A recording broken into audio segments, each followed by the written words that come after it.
welcome for another great episode of Unstoppable Conversations. And in the house today, we have Rick. Welcome, Rick. Rick, tell us a little bit about you, your business, and how do you help others? Well, first, thank you for having me on. I really appreciate it. So basically, I'm a long time small business owner, like right out of high school type. My overall business, if you can put a giant umbrella over it, is marketing. I've specialized in very small businesses because we related very well. We still do. And over the years, I've had my own issues that we'll get into in a little bit, my own issues with having dips and valleys and peaks and all that kind of stuff, as a lot of people do. And I had my own little name for it. I was dealing with my own stuff, and over the years realized that there were many, many others that were dealing with the same stuff. But we all, as business owners, we like to see ourselves as the people in charge, right? We got it all under control. Don't worry about it. I don't want to talk all the chinks in my armor, you know. So it took a while for me to get, once I got real close with some of my clients, other small business owners, we started to see a similarity in some of the situations we found ourselves in. Most people start a business that is, if you don't have a degree from Wharton Business College or an MBA, you know what I mean? Those of us who bootstrap it, so to speak, we start a business because, as the entrepreneurial spirit tells us, we found a hole that seemed to be needed to be filled, right? So we usually start or filling that hole with something that we know, you know. So what ends up happening is just, again, I'm not a psychologist, but what ends up happening is that we go into business, which is very brave and takes a lot of guts right off the bat. When we do that, we do it in our specialty, but there are definitely areas that, whether it's financing or marketing or dealing with the public, there are all kinds of areas. We end up working our butt off in the areas that we know because that's what we know. And yet we don't feel completely fulfilled, and our business isn't right where we would like it to be.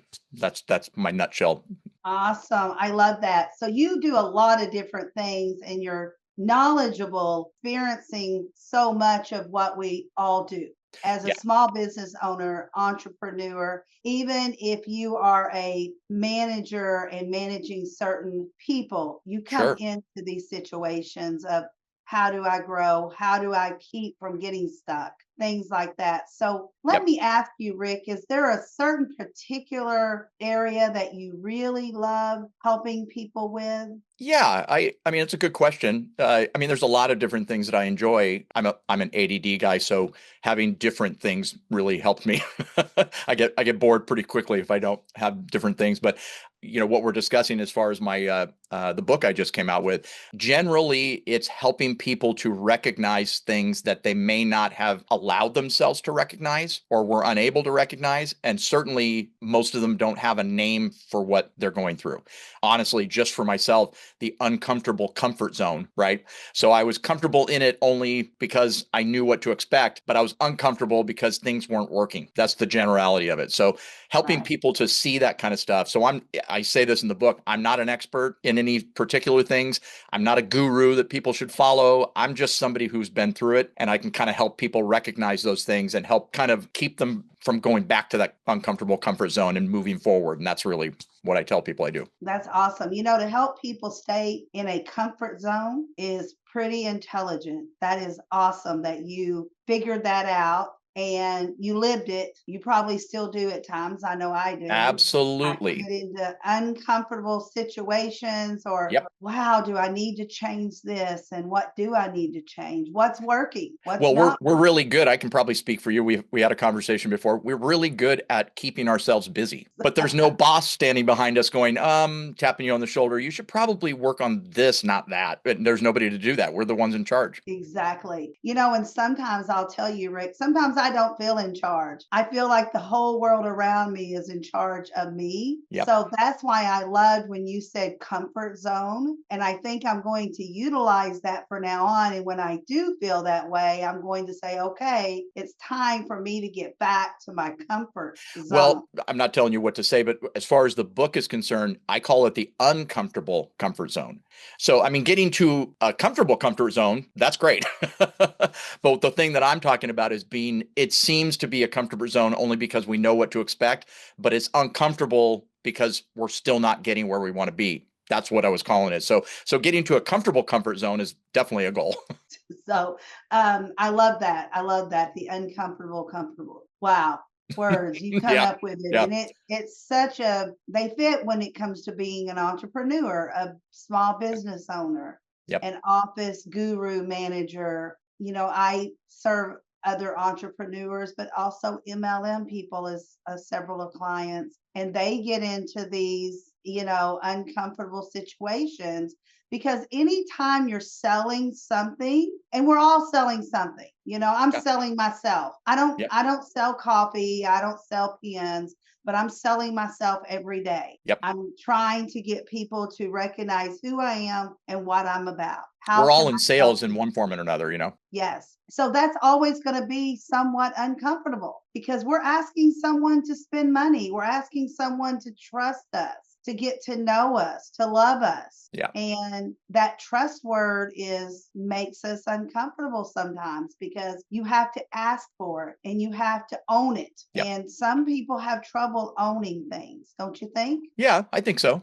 I mean, that's why, in this book, I don't get specific because we're all different. We all have different backgrounds. We all have different strengths and different weaknesses. So I keep it pretty general on purpose because everybody's different. Yes. And how do you relate when someone comes to you and says, I'm at the end of the road and I don't know which way to go? I don't know which way to move myself and or my business. Is there a situation that you can kind of tell us about? Yeah, and there's many. The book is brand new. It just came out on Christmas Eve, actually. And so in the past, when people come to me for help, they haven't identified what the issue is. They just know they need more business and they need more money. That's generally what they come to me for. A marketing guy. I mean, people who are making plenty of money and doing well, they don't come to me.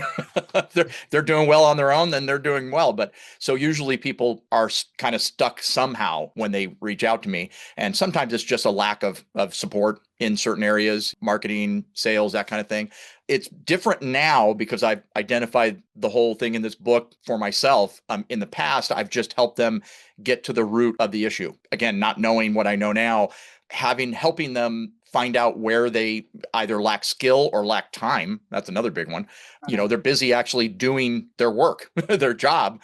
So there's certain areas that they need to either bring in help or find a way to fill that area that's lacking. So I would say that's probably a general call that I get pretty common is somebody just not knowing what to do next. And I can relate to that so many times during my day. Me too.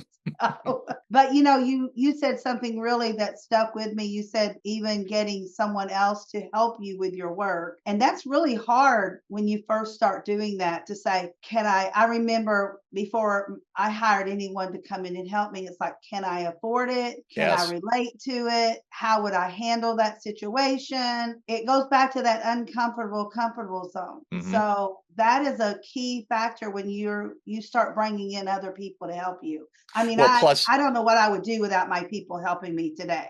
Well, and you may be way better at it than me and a lot of other people because as business owners, we tend to, I mean, it's natural. We want to make sure that everything's right. And so you become almost like a maniac about every detail needs to be how you would do it. So when you bring somebody in and it takes forever to make that decision, sometimes you kind of stand over their shoulder and go, I don't think I would have done it like that. You know what? Just give it to me. I'll do it myself. That's what we end up doing.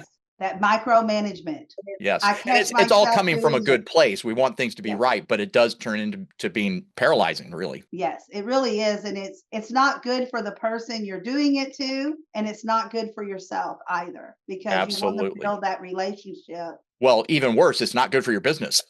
No, No, because you know what? We need to be spending, we hire those extra people to come in so we have time to do the other things that we need to get done. So if we're standing Yep. over them, we're really not getting any leeway with that. It's So actually tell us, making it worse because yeah, nothing's getting done exactly. and you're not doing what you're supposed to be doing at that time. Exactly. So what is the title of your book? Where can we purchase it? Uncomfortable Comfort Zone. So pretty spot on there.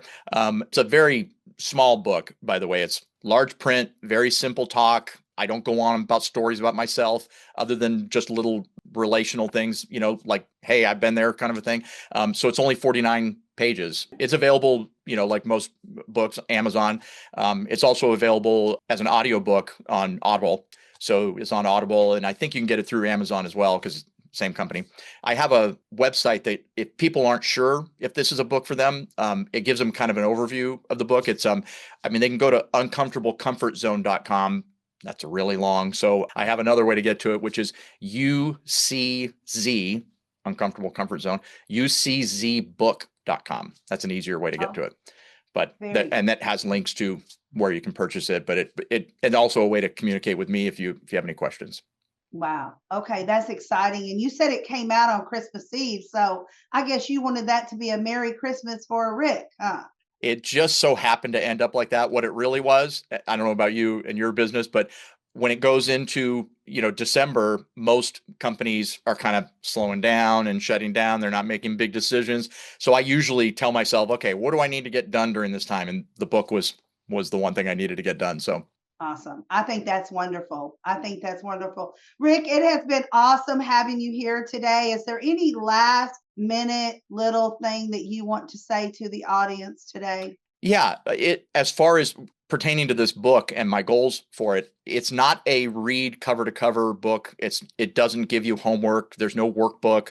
You don't have to sign up and follow me and pay me monthly, none of that. So there are a lot of people who will recognize things about where they've been in their lives and where they are maybe right now in different parts of the book. So each chapter is a different area. So they may recognize themselves in chapter 2 and not in chapter 8. I don't know. So it's not a book that they have to read cover to cover. It's more of and I do give a lot of resources at the end of the book for people who want more specific to their own situation. So I list some podcasts and I explain what the features are, or what the focus is on each one, some YouTube channels, because there are a lot of great ones out there. And then some books as well. Some are focused on marketing, some are focused on management, some are focused on finances. So it kind of, because I don't give all those specifics to those situations in the book. At the end, it's not like I just go, okay, go figure it out on your own. So yes, I got it. That's awesome, Rick. Thank you for being in the house today. No problem. Thank you for having me. Thank you. And until next time, I will see you again. Bye-bye now.